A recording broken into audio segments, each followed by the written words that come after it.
بسم اللہ الرحمن الرحیم۔ السلام علیکم۔ تو دوستو، اگر آپ چینل پر نئے ہیں تو چینل کو سبسکرائب کر لیں اور ویڈیو کو لائک کر دیں۔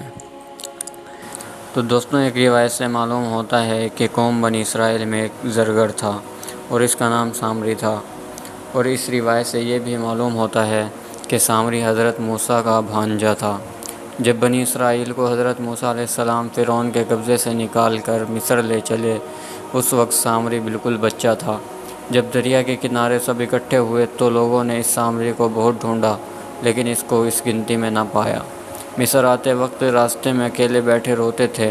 کہتے ہیں کہ حضرت جبرائیل علیہ السلام نے اس کو اپنے بازوؤں پر بہت روز تک رکھا، یہاں تک کہ جب ماں باپ اس کے گھر میں آئے تب حضرت جبرائیل علیہ السلام اس کو لے جا کر اس کے ماں باپ کے گھر کے دروازے پر بٹھا کر چپکے سے چلے گئے، کیونکہ سامری کو حضرت جبرائیل سے بہت محبت تھی۔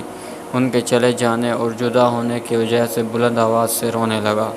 ان کے باپ ان کے رونے کی آواز سن کر اپنے گھر سے باہر نکل آئے، اور کیا دیکھتے ہیں کہ اپنا ہی بیٹا رو رہا ہے۔ تب گود میں اٹھا کر اسے اپنے گھر میں لے گئے۔ اندر گھر میں اس کی ماں بھی دیکھ کر بہت خوش ہوئی۔ اس کے بعد چند روز تک سامری نے زرگری سیکھی۔ جب موسیٰ علیہ السلام اپنے بھائی ہارون کو اپنا نائب بنا کر بنی اسرائیل میں چھوڑ گئے تھے اور 70 آدمیوں کو لے کر کوہ طور پر گئے تھے، اس کے بعد سامری نے فرصت پا کر سب قوم کو جمع کر کے کہا کہ آج 20 دن ہوئے 70 آدمی بزرگوں کو لے کر حضرت موسیٰ علیہ السلام کوہ طور پر گئے۔ اس کے اللہ نے مجھ کو خبر دی ہے کہ وہ سب کوہ طور پر مر گئے۔ اگر تم لوگ اس کی صداقت چاہتے ہو تو اس کے رب کو میں تمہیں دکھاؤں تاکہ تم اس سے پوچھ لو، تب حال معلوم ہو جائے گا۔ انہوں نے کہا، اچھا، اس میں کیا مذائقہ ہے؟ تب سامری مردود نے سونا سے ایک قالب صورت گوئے سالہ بنا کر بطور سانچے کے اس کو آگ میں رکھ دیا، اور پھر اس مردود نے سونا چاندی کو بہت سا لا کر اس آگ میں سانچے پر ڈال دیا۔ وہ دونوں پگھل کر پانی ہو کر اس قالب کے اندر بیٹھ گیا، اور پھر وہ بچڑے کی صورت بن گیا۔ سامری نے اس قالب کو آگ سے نکال کر ایک بچڑا سونے کا خوبصورت اس کے اندر سے نکال کر پاک و صاف کر کے رکھ دیا، اور اس کا نام بھی گوئے سولہ سامری رکھا، اور پھر اسی کو قوم سامری پوچھتی تھی۔ بعض محققوں نے یوں لکھا ہے کہ فرعون کے دریا میں غرق ہونے کے وقت سامری اس وقت طفل نہ تھا بلکہ جوان تھا۔ اس وقت ایک شخص کو دیکھا کہ گھوڑے پر سوار ہو کر فرعون کے لشکر میں آیا۔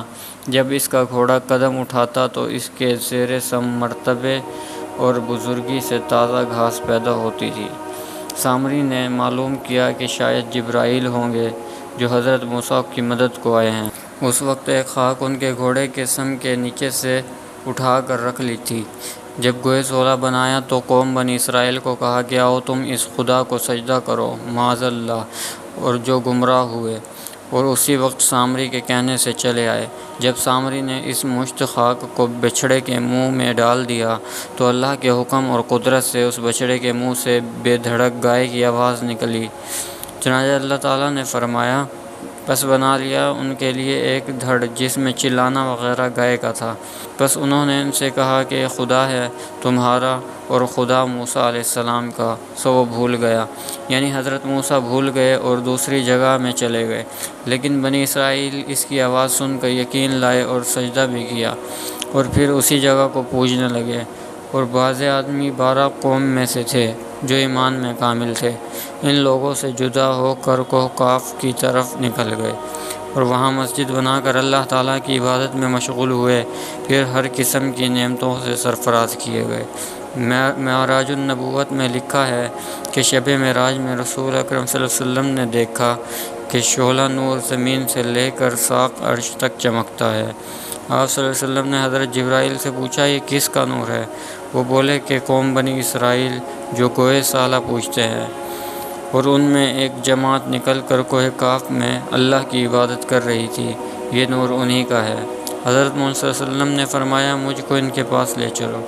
یہ سن کر حضرت جبرائیل ان کے پاس رسول صلی اللہ علیہ وسلم کو لے گئے اور ایک آیت سنائی۔ یہ سنتے ہی وہ رسول صلی اللہ علیہ وسلم پر ایمان لے آئے اور حضرت محمد صلی اللہ علیہ وسلم نے ان کو تعلیم قرآن اور صورتیں وغیرہ سب سکھا پڑھا دی، اور پھر اس کے بعد ہدایت کی کہ دین محمدی پر قائم رہیں۔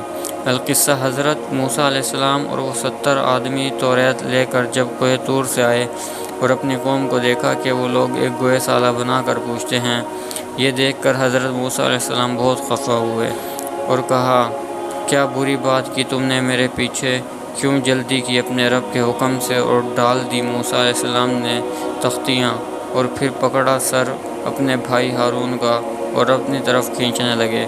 وہ کہنے لگے کہ میرے بھائی، میں تو بے گناہ ہوں، قوم کو میں نے ہر چند منع کیا، لیکن ان لوگوں نے نہ مانا اور مجھ کو ناتواں سمجھا، اور یہ بھی ممکن تھا کہ وہ مجھے مار ڈالیں۔ بس اے میرے بھائی، مت ہنسا دشمنوں کو مجھ پر، اور مجھ کو ان گناہ گار لوگوں میں مت ملا۔ حضرت موسیٰ علیہ السلام اور حضرت ہارون دونوں سگے بھائی تھے۔ بالآخر حضرت موسیٰ علیہ السلام نے بھائی ہارون کے سر کے بال چھوڑ دیے اور کہا، گوئے سالہ کس نے بنایا؟ وہ بولے کہ سامری نے بنایا ہے۔ یہ سن کر حضرت موسیٰ علیہ السلام نے سامری کو بلا زجر و تحدید کیا، اور پھر کہا، کس طرح بنایا تو نے اس کو، اور تو کیوں اللہ کو بھول گیا اور اس چیز کے بنانے سے قوم میں فتنہ ڈالا، اور یہ گوئے سالہ بنا کر قوم کو گمراہ کر دیا؟ یہ سن کر سامری بولا کہ میرے دل نے یہی مجھ سے کہا تھا۔ اللہ تعالیٰ نے فرمایا، حضرت موسیٰ علیہ السلام کو دیکھا میں نے اس چیز کو کہ نہ دیکھا لوگوں نے، اس کو پھر لی میں نے ایک مٹھی خاک پاؤں کے نیچے اسے بھیجے ہوئے گھوڑے کی سم کے نیچے سے، اور وہی خاک میں نے ڈال دی گوئے سالہ کے منہ میں۔ تب سے یہ بات نکلی اور یہی مصلحت دی مجھ کو میرے دل نے۔ یہ سن کر حضرت موسیٰ علیہ السلام نے آسمان کی طرف منہ کر کے کہا، الہی، اگرچہ سامری نے گوئے سالہ بنایا، اس کو بولنے کے لیے زبان کس نے دی؟ ندا آئی، اے موسیٰ، اس کو بولنے کی قوت گویائی میں نے دی۔ پھر جناب باری میں عرض کی، یہ سب تیرا آزمانا ہے، گمراہ کرتا ہے جس کو چاہتا ہے اور راہ دکھاتا ہے جس کو تو چاہتا ہے۔ تو ہے ہمارا دوست، بس بخش ہم کو اور رحم کر ہم پر، اور تو سب سے بہتر بخشنے والا ہے۔ جناب باری تعالیٰ سے وحی آئی، اے موسیٰ، تم نے اپنی قوم اپنے بھائی ہارون کے سپرد کی تھی، اور وہ آپ کی عدم موجودگی میں نگہبان رہے گا، کیونکہ تم نے مجھ کو نہ سونپا کہ ہم ان کو راہ پر رکھتے۔ جب حضرت سرور انبیاء صلی اللہ علیہ وسلم پر نبوت پہنچی تو آپ نے اپنی امت کو اللہ پر سونپا۔